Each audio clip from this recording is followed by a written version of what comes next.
Hi, this is త్వరగా Sriram, political analyst. బంగ్లాదేశ్లో పరిస్థితులు రోజు రోజుకి దిగజారిపోతున్నాయి. అక్కడ ఉన్న హిందువుల మీద దాడులు చాలా దారుణమైన పరిస్థితులకు వెళ్ళిపోతున్నాయి. చివరికి ఏ స్థాయికి వెళ్ళిపోయారంటే అక్కడ రోజు అన్నదానం లేని వాళ్ళకి అన్నదానం చేస్తూ సేవా కార్యక్రమాలు చేస్తున్న ఇస్కాన్ని బ్యాన్ చేయాలి అన్న పరిస్థితికి వెళ్ళిపోయింది. అంతకుముందు ఇస్కాన్తో పాటు పనిచేసిన ఏదో చిన్మయి కృష్ణదాస్ని లేటెస్ట్గా అరెస్ట్ చేశారు. ఈ అరెస్ట్ తోటి అసలు మొత్తం దేశవ్యాప్తంగా భారీ ఎత్తున అల్లర్లు చెలరేగినాయి. అలాగే భారత ప్రభుత్వం కూడా తీవ్రంగా స్పందించింది. షేక్ హసీనా ప్రధానమంత్రిగా అక్కడి నుంచి దేశం వదిలేసి వచ్చేసి భారతదేశం వచ్చినప్పటి నుంచి కూడా ఇంకా పరిస్థితులు దిగజారిపోయినాయి. మహమ్మద్ యూనిస్ నేతృత్వంలో తాత్కాలిక ప్రభుత్వం ఏర్పడింది. ఈ తాత్కాలిక ప్రభుత్వం పూర్తి స్థాయిలో హిందూ వ్యతిరేక ప్రభుత్వంగా మారిపోయింది. ఈ మధ్యనే మహమ్మద్ యూనిస్ ఒక స్టేట్మెంట్ ఇచ్చాడు. అసలు అక్కడ అందరూ కూడా సమానమే, మైనారిటీలు మెజారిటీలు అందరూ సమానమే, అన్ని మతాలు సమానమే అని చెప్పడం, ఒక దేవాలయానికి వెళ్ళడం అవన్నీ జరిగినాయి. అది జరిగిన తర్వాత వారం 2 వారాలు తిరగకుండానే అసలు ఇస్కాన్ని బ్యాన్ చేయాలన్న పరిస్థితులు వచ్చేసినాయంటే అక్కడ జమాతే సంస్థ చాలా ఒత్తిళ్లు చేస్తోంది ప్రభుత్వం మీద అనేది చాలా క్లియర్ కట్గా కనబడుతోంది. అంటే ఎప్పుడైతే షేక్ హసీనా అక్కడి నుంచి వెళ్ళిపోయిందో మొత్తం దేశాన్ని అంతా కూడా ముస్లిం దేశంగా మార్చేయాలని అక్కడ జమాతే ప్రయత్నం చేస్తాం. దానికోసం అని చెప్పి హిందువుల మీద దాడులు చేయడం, హిందూ దేవాలయాల మీద దాడులు చేయడం, ఆ దేవుళ్ళ విగ్రహాల మీద దాడులు చేయడం, అలాగే చోరీలు చేయడం, ఇలాంటివన్నీ కూడా ప్రోత్సాహం అనేది వెనక నుంచి చేస్తూ మత ఛాందస ముస్లింలందరినీ కూడా రెచ్చగొట్టే ప్రయత్నం జమాతి చేస్తుంది అక్కడ. సో దీనివల్ల పరిస్థితులన్నీ దిగజారిపోయినాయి. అసలు ఈ కృష్ణదాస్ అనే అతన్ని అరెస్ట్ చేయాల్సిన పరిస్థితి ఎందుకు వచ్చింది? అసలు ఎవరి కృష్ణదాస్ అంటే అతను చేసిన తప్పు ఏంటంటే కేవలం హిందువుల మీద దాడులు చేయొద్దు, హిందువులకి రక్షణ కల్పించండి అని ఒక పోరాటం చేస్తున్నాడు అతను. దానికోసమే అతన్ని దేశద్రోహం కేసులు పెట్టారు. ఏమని దేశద్రోహం కేసులు పెట్టారు?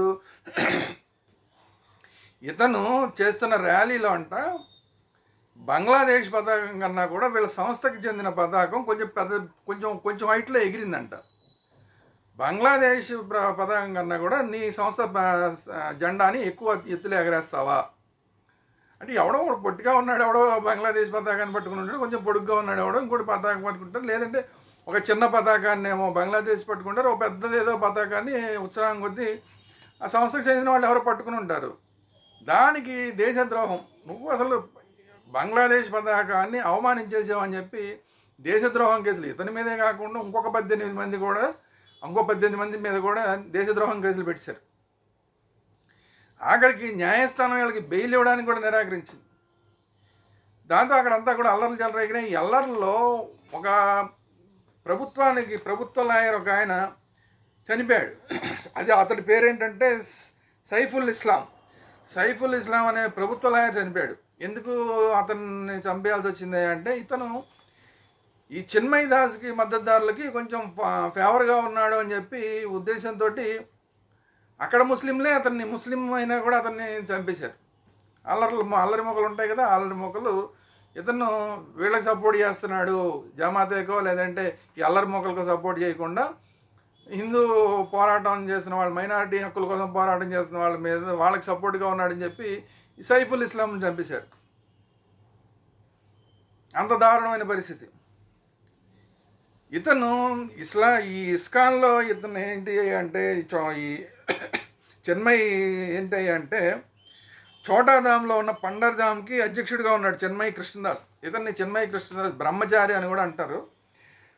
సో అయితే ఏంటంటే ఇతను ఈ ఇస్కాన్ మాత్రమే కాకుండా 2 సంస్థలు ఉన్నాయి. ఒకటి బంగ్లాదేశ్ సంస్థాన్ జాగరణ మంచ్, రెండోదేమో బంగ్లాదేశ్ సమ్మిల్తో సంకల్ గుజార్.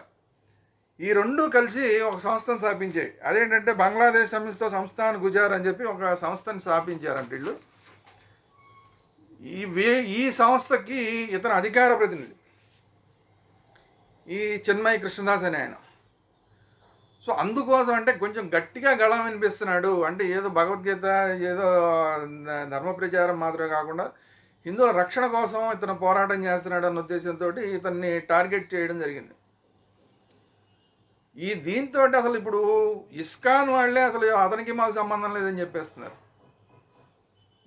అంటే ఇస్కాన్ ఎంత భయపడిపోతుందంటే ఇతని గురించి కనుక మనం సపోర్ట్ తీసుకుంటే ప్రపంచవ్యాప్తంగా మరి ఏమన్నా ఇస్కాన్ మీద ప్రభావం పడుతుంది అనుకున్నారా, ఏమనుకున్నారో తెలియదు. కానీ అసలు అతనికి మాకు సంబంధం లేదు, అతను మా సంస్థ యొక్క నియమాల వాళ్ళని దాటి ప్రవర్తించాడు కాబట్టి అతనికి మాకు సంబంధం లేదని ఇస్కాన్ ప్రకటించింది.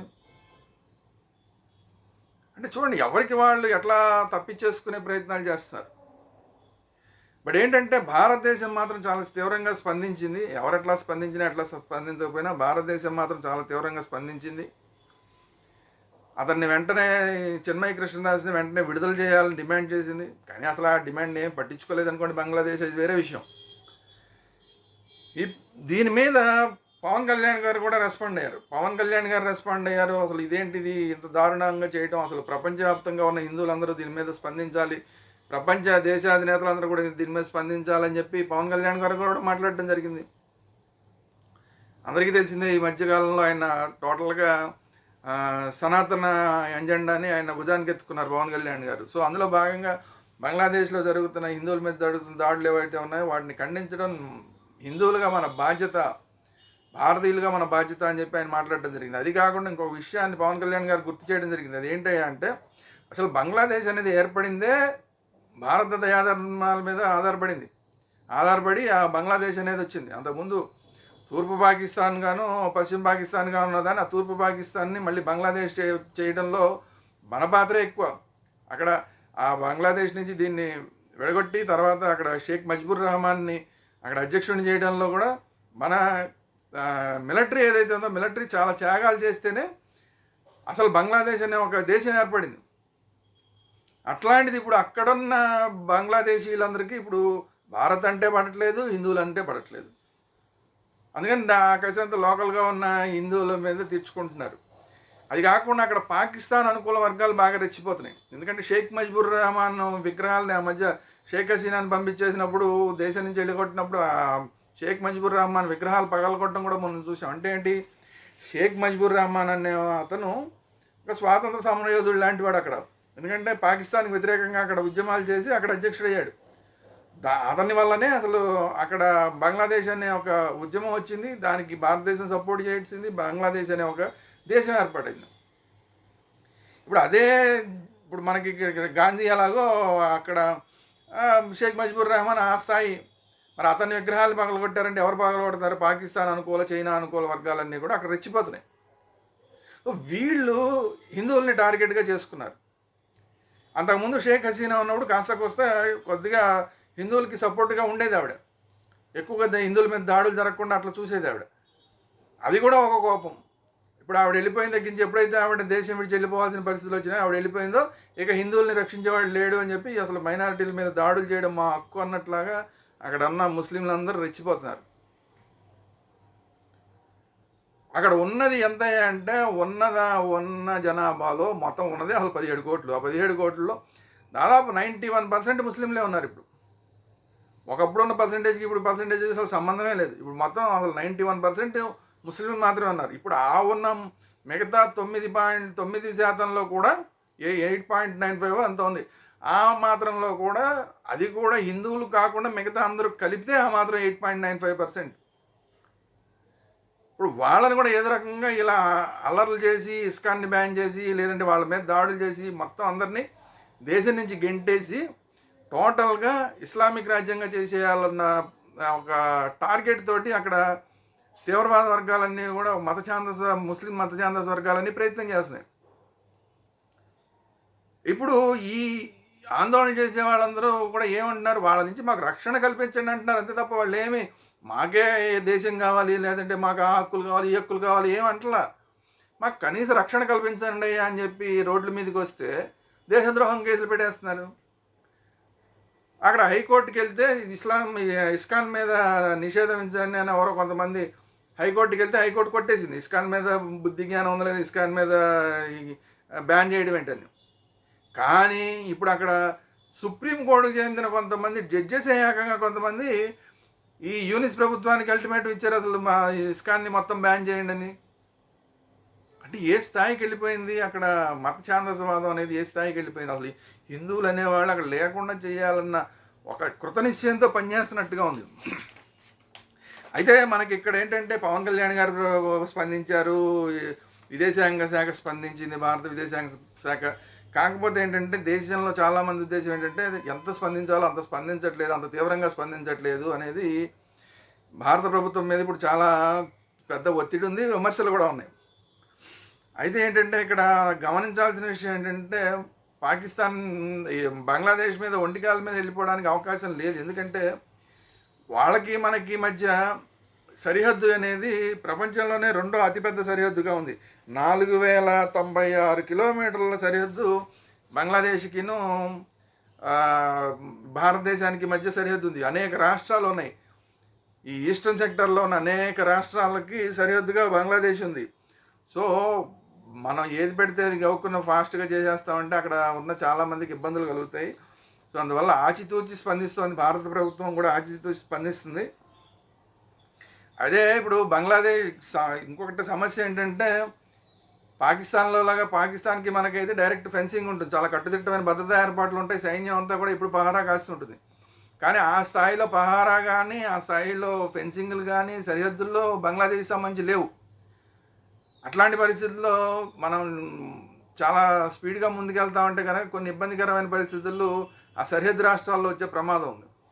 అందువల్ల దీనికి శాశ్వత పరిష్కారం కోసం అని చెప్పి భారత ప్రభుత్వం ప్రయత్నిస్తుంది. ఆ శాశ్వత పరిష్కారం ఏంటయ్యా అంటే భారత అనుకూల లేదంటే హిందూ అనుకూల ఒక ప్రభుత్వాన్ని అక్కడ తీసుకొచ్చి పెడితే కానీ దీనికి సమస్య పరిష్కారం కాదు. ఏదో ఒక చిన్మయదాస్ని ఒకరోజు రిలీజ్ చేసేసి మళ్ళీ మర్నాడు అరెస్ట్ చేస్తే మళ్ళీ మర్నాడు రిలీజ్ చేసి ఇలా చిన్న చిన్న వాటితోటి ఈ సమస్య పరిష్కారం కాదు. ఎందుకంటే అనేక మందిని రేపులు చేసేస్తున్నారు హిందువుల మీద, అనేక మంది మీద ఇళ్ల మీద పడి దాడులు చేస్తున్నారు, కొంతమంది చంపేసి ఆఖరికి ఫ్లైఓవర్ల కింద ఉరి తీశారు, అన్ని ఘోరాలు జరిగినాయి. సో అట్లాంటి పరిస్థితుల్లో ప్రభుత్వం ఈ మైనారిటీ అక్కడ మైనారిటీ హిందూ అనుకూల ప్రభుత్వం ఉంటే తప్ప వీళ్ళకి రక్షణ, శాశ్వతమైన రక్షణ ఉండదు.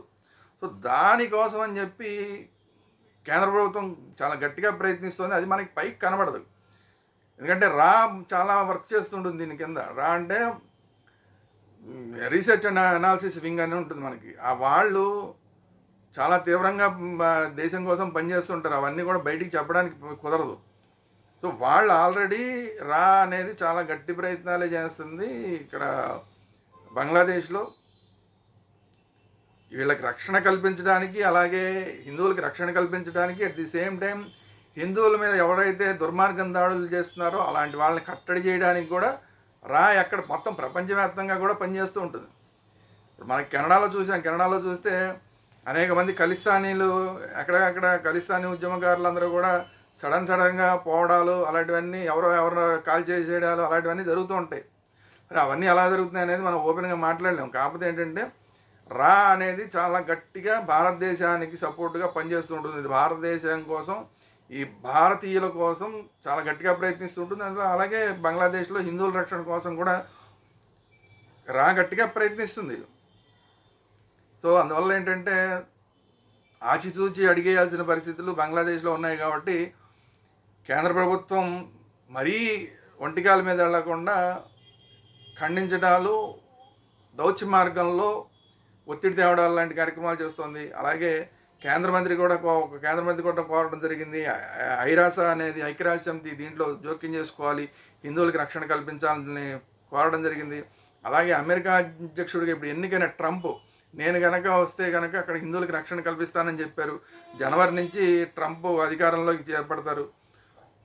సో జనవరి తర్వాత కొద్దిగా పరిస్థితులు మారచ్చు. ట్రంప్ అధికారంలోకి వచ్చిన తర్వాత బంగ్లాదేశ్లో పరిస్థితులు మారచ్చు.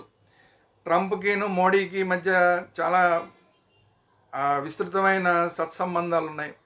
ఆ సత్సంబంధాలను ఉపయోగించుకుని కూడా భారతదేశం బంగ్లాదేశ్ ప్రభుత్వం మీద అమెరికా ద్వారా ఒత్తిడి తీసుకొచ్చే ప్రయత్నం చేస్తుంది, హిందువులకి రక్షణ కల్పించే ప్రయత్నం చేస్తుంది. సో ఇవన్నీ కూడా ఉన్నాయి. అంటే కొంచెం టైం పడుతుంది కానీ శాశ్వత పరిష్కారం కోసం భారత ప్రభుత్వం ప్రయత్నం చేస్తుంది. సో దీన్ని అందరూ అర్థం చేసుకోవాలి. కానీ భారతీయ హిందువులు గట్టిగా బంగ్లాదేశ్ హిందువుల కోసం గొంతెత్తాలి. ఇప్పుడు కేవలం వెస్ట్ బెంగాల్లో మాత్రమే కొంత స్థాయిలో హిందువుల కోసం, బంగ్లా హిందువుల కోసం చెప్పి గట్టిగా మాట్లాడుతున్నారు. మిగతా దేశవ్యాప్తంగా ఉన్న హిందువులందరూ కూడా గట్టిగా మాట్లాడితేనే, ఎక్కడెక్కడ ధర్నాలు లాంటివి, చిన్న చిన్న ర్యాలీలు లాంటివి చేస్తేనే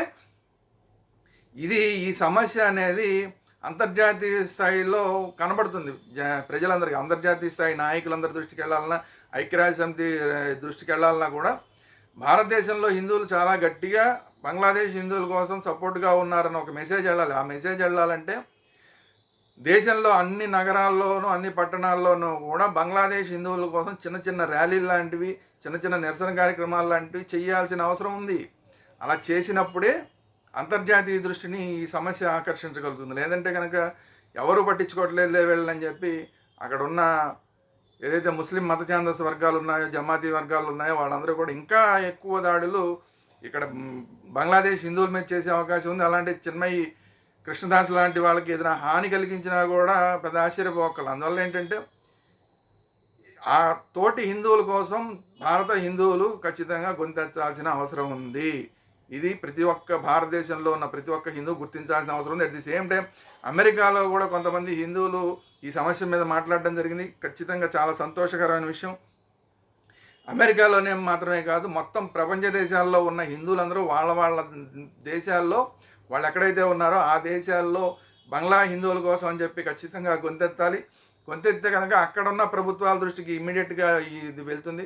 భారతదేశంలో హిందువులు మాట్లాడే దానికన్నా కూడా అమెరికాలో ఉన్న హిందువులు అక్కడ ఒక ర్యాలీ లాంటివి చేస్తే ఇమ్మీడియట్గా అధ్యక్షుడి దృష్టికి వెళ్తుంది. అలాగే బ్రిటన్లో కనుక భారతీయులు కనుక ఒక చిన్న ర్యాలీ లాంటిది చేస్తే అక్కడ బ్రిటన్ ప్రధానమంత్రికి, మిగతా అందరికీ కూడా వాళ్ళ దృష్టికి వెళ్ళడం జరుగుతుంది. అట్లా అన్ని దేశాల్లో ఉన్న ఎన్ఆర్ఐ హిందువులు ఎవరైతే ఉన్నారో వాళ్ళందరూ కూడా బంగ్లాదేశ్ హిందువుల కోసం గొంతెత్తాల్సిన సమయం ఇది ఈరోజు వీడియో. ఈ వీడియో కనుక మీకు నచ్చినట్లయితే లైక్ చేయండి. మీ అభిప్రాయాలు ఏంటి అనేది కామెంట్ రూపంలో తెలియజేయండి. ఈ వీడియో ఎక్కువ మంది హిందువులకి చేరేలాగా షేర్ చేయండి. అలాగే మన ఛానల్ వేదాంత ఛానల్ని, అలాగే భక్తి వేదాంత ఛానల్, 2 ఛానల్ని కూడా సబ్స్క్రైబ్ చేయండి. Thank you.